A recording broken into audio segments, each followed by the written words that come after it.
নমস্কার, কেমন আছো সবাই? রুমা কৃষ্ণেন্দু ব্লগে সবাইকে স্বাগত জানাই। আবারও চলে এসেছি আমি নতুন একটা ব্লগ নিয়ে। যে যেখান থেকেই দেখছো, কামনা করছি সবাই যেন খুব সুস্থ থাকো এবং ভালো থাকো। প্রতিনিয়ত আমার ব্লগ দেখার জন্য তোমাদের সবাইকে জানাই অসংখ্য ধন্যবাদ। তো এই ব্লগটা কিন্তু আমার অনেক দিন আগের শ্যুট করা, কিন্তু সময়ের অভাবে যেহেতু এডিট করে উঠতে পারিনি, তাই তোমাদের সঙ্গে শেয়ার করা হয়নি। তো এডিট করতে একটু সময় লেগে গেল।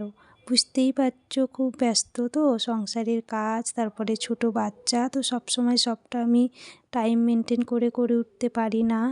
তো দেখো, বারটা ছিল বুধবার, আমার গানের ক্লাস থাকে।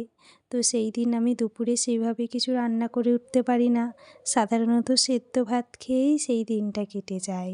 তো ভাবলাম কেন না পুড়ে থাকা যে ঘরের কাজগুলো আছে সেগুলো করি। ভিডিও শ্যুট করে রান্নাবান্না করতে, সমস্ত কিছু করতে অনেকটা সময় লাগে, তো তাই ঘরদোর আর ঠিক করে পরিষ্কার হয়ে ওঠে না। তাই ভাবলাম আজ যখন সময় পেয়েছি তখন একটু ঘরদোরের কাজ করা যাক। তাই প্রথমেই ড্রেসিং টেবিলটাকে পরিষ্কার করে নিলাম। সকাল সকাল একটু বিউলির ডাল ভিজিয়ে দিয়েছিলাম, ভেবেছিলাম যে আজ তো সন্ধেবেলা আজ একটু সময় পাবো, তাই বিউলির ডালটা ভিজিয়ে দিই, সন্ধেবেলা একটু রসবড়া করা যাবে।